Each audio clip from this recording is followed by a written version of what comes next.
नमस्कार दोस्तों, आज के वीडियो में हम बात करने वाले हैं मोंटेल्यूकास्ट व लीवोसिट्राजिन टैबलेट के बारे में।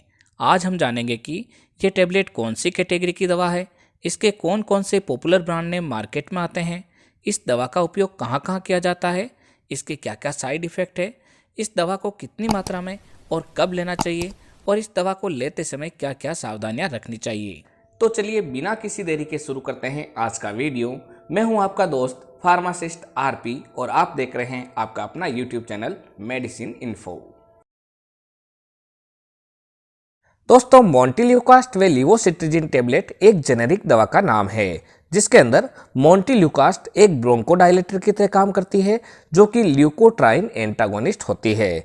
इसी तरीके से इसके अंदर जो लीवोसिट्राजिन होती है वो एंटी एलर्जिक की तरह काम करती है। ये एक प्रकार की H1 एंटी हिस्टामिनिक है। दोस्तों, मोंटेल्यूकास्ट व लीवोसिट्राजिन टैबलेट में 10 मिलीग्राम मोंटेल्यूकास्ट और 5 मिलीग्राम लीवोसिट्राजिन रहता है। दोस्तों, ये दवा सामान्यतः एलर्जी को समाप्त करने के लिए काम में ली जाती है। दोस्तों, अगर हम इसके पॉपुलर ब्रांड नेम की बात करें तो वो है सन फार्मा की मॉन्टेक एलसी, हेटेरोड्रग्स की लिवोसेट एम, सिप्ला लिमिटेड की मॉन्टेयर एलसी, मैनकाइंड फार्मा की मॉन्टिकॉप और जाइडस कैडिला की ऑडिमेंट एलसी। दोस्तों, ये दवा आपके एरिया वाइज व डॉक्टर वाइज अलग अलग ब्रांड नेम से मिलेगी। आप इसकी जेनेरिक फॉर्म भी काम में ले सकते हैं।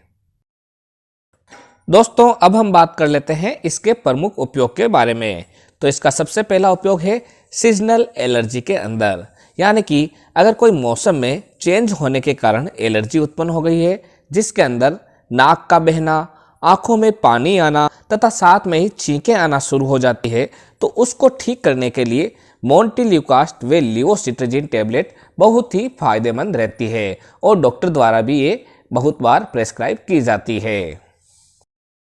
दोस्तों, इसका दूसरा उपयोग है ब्रोंकियल अस्थमा में प्रोफाइलेक्टिक एजेंट के रूप में, यानी कि किसी मरीज को अगर अस्थमा है और उसे कोई दूसरी दवाएं दी जा रही है तो उस समय मोंटेल्यूकास्ट व लीवोसिट्राजिन को भी साथ में दिया जा सकता है जिससे कि मरीज को काफ़ी रिलीफ मिलता है। दोस्तों, अगर किसी व्यक्ति को अस्थमेटिक अटैक आ गया हो तब इस दवा को प्रयोग में नहीं लेना चाहिए, इसे प्रोफाइलेक्टिक एजेंट की तरह ही काम में लेना चाहिए।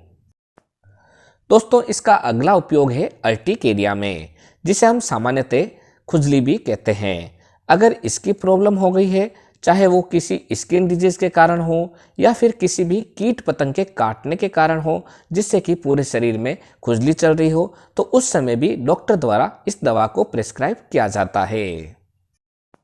दोस्तों, इस दवा का अगला उपयोग है कॉमन कोल्ड के दौरान, यानी कि अगर सर्दी के मौसम में जुकाम लग जाता है, नाक बंद रहती है, गला खराब रहता है या फिर नाक बहता है, गले के अंदर इन्फेक्शन हो या फिर स्वेलिंग हो जाती है, तो उसको ठीक करने के लिए भी इस दवा का प्रयोग डॉक्टर द्वारा किया जाता है।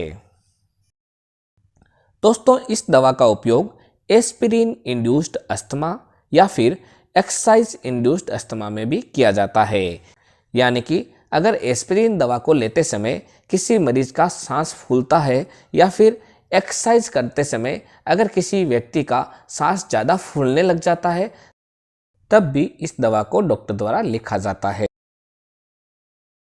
तो दोस्तों, अब हम बात कर लेते हैं इस दवा के साइड इफ़ेक्ट के बारे में। दोस्तों, इस दवा का सामान्यतः साइड इफ़ेक्ट नहीं देखा गया है, फिर भी किसी किसी मरीज के अंदर सिर दर्द, स्किन के ऊपर रैशेज, मुंह का सूखना, शरीर में थकान का होना, दस्त, वॉमिटिंग, नींद का आना, ओटाइटिस मीडिया जिसे हम ईयर का इन्फेक्शन होना भी कह सकते हैं। दोस्तों, कुछ केसेस में इस दवा के द्वारा चुर्ग स्ट्रॉस सिंड्रोम जिसे हम वस्कुलाइटिस विथ इओसिनोफिलिया भी कहते हैं हो सकता है, जिसके अंदर ब्लड वेसल्स में इन्फ्लेमेशन हो जाता है। दोस्तों, इसके अलावा कोई भी अनवांटेड इफेक्ट अगर आपको लगे तो तुरंत ही इस दवा का प्रयोग बंद करें तथा अपने डॉक्टर से मिलें जिससे इसका।